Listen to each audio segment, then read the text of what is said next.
अस्सलाम वालेकुम स्टूडेंट्स। अब हम पढ़ेंगे ओम्स लॉ। ओम्स लॉ कहता है कि कंडक्टर के अंदर का पोटेंशियल डिफरेंस डायरेक्टली प्रोपोर्शनल है उसके अंदर से गुजरने वाले करंट के। यानी जितना ज़्यादा कंडक्टर का पोटेंशियल डिफरेंस बढ़ाया जाएगा उतना ही करंट भी बढ़ेगा, लेकिन इस शर्त पर कि कंडक्टर का टेम्परेचर बिल्कुल ना बदले। इस बात को समझने के लिए हमें सबसे पहले इलेक्ट्रिक पोटेंशियल को समझना होगा। इलेक्ट्रिक पोटेंशियल को हम वोल्टेज भी कहते हैं। ये एक तरीके की एनर्जी है जो कि चार्ज को इन्फिनिटी से एक पॉइंट पर लाने में खर्च की जाती है। अब वो कोई सा भी पॉइंट हो सकता है कंडक्टर में। हर पॉइंट की एक अपनी इलेक्ट्रिक पोटेंशियल होती है। अब जब हम किसी भी दो पॉइंट्स का डिफरेंस निकालते हैं तो इसे कहते हैं पोटेंशियल डिफरेंस। अब मिसाल के तौर पर हमने वायर के एंड की दो पॉइंट्स की अपनी अपनी इलेक्ट्रिक पोटेंशियल को मेजर किया और फिर डिफरेंस निकाला। ये डिफरेंस यानी इन दो पॉइंट्स के इलेक्ट्रिक पोटेंशियल में जितना ज़्यादा फर्क होगा उतना ज़्यादा करंट गुजरेगा अगर टेम्परेचर सेम रहे। एक वक्त में कितने चार्जेस एक तरफ से दूसरी तरफ जाते हैं उसे करंट कहते हैं। वोल्टेज और करंट का साथ उतार चढ़ाव और इनके आपस का रिलेशन डिपेंड करता है रेजिस्टेंस पर। रेजिस्टेंस एक तरीके की फोर्स है जो कि करंट के फ्लो को रोकती है।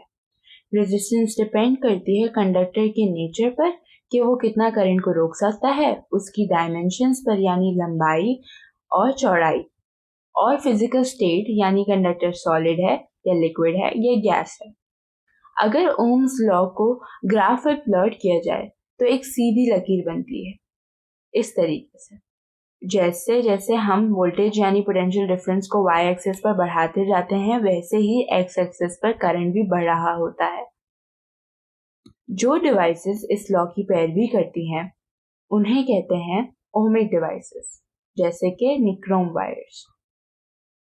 और वो डिवाइसेस जो इस लॉ की पैरवी नहीं करती उन्हें कहते हैं नॉन ओमिक डिवाइसेस। ग्राफ में मौजूद ब्लू लाइन एक ओमिक डिवाइस की निशानदेही करती है क्योंकि वोल्टेज और करंट दोनों साथ साथ बढ़ते हैं जब टेम्परेचर एक सा रहता है, तो ग्राफ पर सीधी लकीर बन जाती है।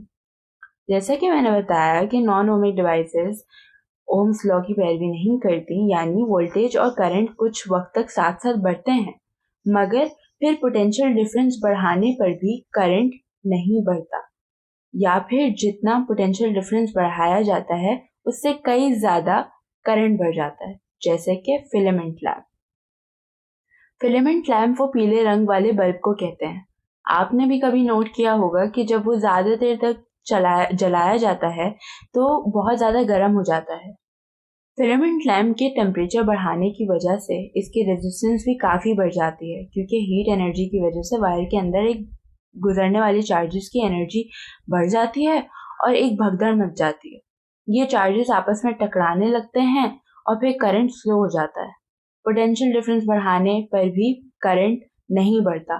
ग्राफ पर मौजूद लाल कर्व फिलामेंट लैम्प की निशानदेही है। वोल्टेज बढ़ाने पर भी करंट ज़्यादा नहीं बढ़ता क्योंकि टेम्परेचर बहुत ज़्यादा बढ़ जाता है। ग्राफ पर मौजूद येलो कर्व सेमीकंडक्टर डायोड्स में करंट और वोल्टेज के रिलेशन को जाहिर कर रहा है। सेमीकंडक्टर डायोड एक डिवाइस है जो कि करंट को एक डायरेक्शन में जाने की इजाज़त देता है। सेमीकंडक्टर डायोड्स में एक रेजिस्टेंस बैरियर मौजूद होता है। करंट के मुस्तकिल फ्लो की वजह से ये रेजिस्टेंस बैरियर टूट जाता है और करंट फिर बहुत ज़्यादा स्पीड से बढ़ने लगता है। पोटेंशियल डिफरेंस को नॉर्मल रेट पर बढ़ाने पर भी करंट बहुत ज़्यादा बढ़ता रहता है। जैसे जैसे हम वोल्टेज बढ़ा रहे हैं तो करंट बढ़ रहा है और कर्व जो है वो लेफ्ट साइड की तरफ मूव कर रहा है। अब हमारे कॉन्सेप्ट्स क्लियर हो गए हैं।